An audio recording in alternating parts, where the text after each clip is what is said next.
We want to tell you about pyrolysis. But first, we have to briefly talk about carbon. Biomass absorbs carbon to grow. Later, it will decay and release most of the CO2 back, closing the cycle. Now, let's add pyrolysis. From the input biomass, it generates two main outputs. 50% biochar, we'll talk more about that in a moment, and 50% pyrolysis gas. Using the energy closes the cycle again, but with only 50% of the original carbon.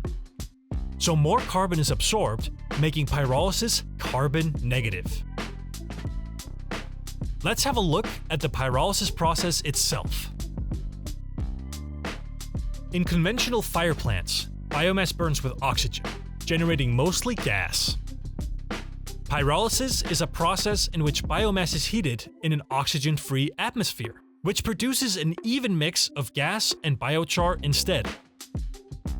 Let's zoom in a little bit more on each part of the system. Typical pyrolysis inputs include manure or biogas digestate, straw, and wastewater.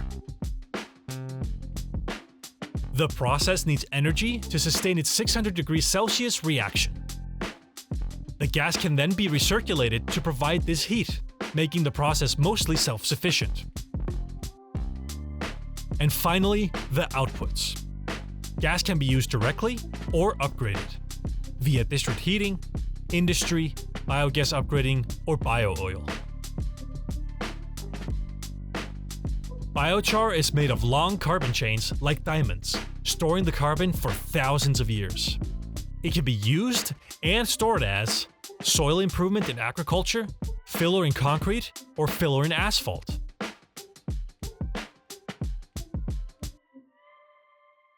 All of this makes pyrolysis a flexible technology platform and a crucial enabler for the future energy system.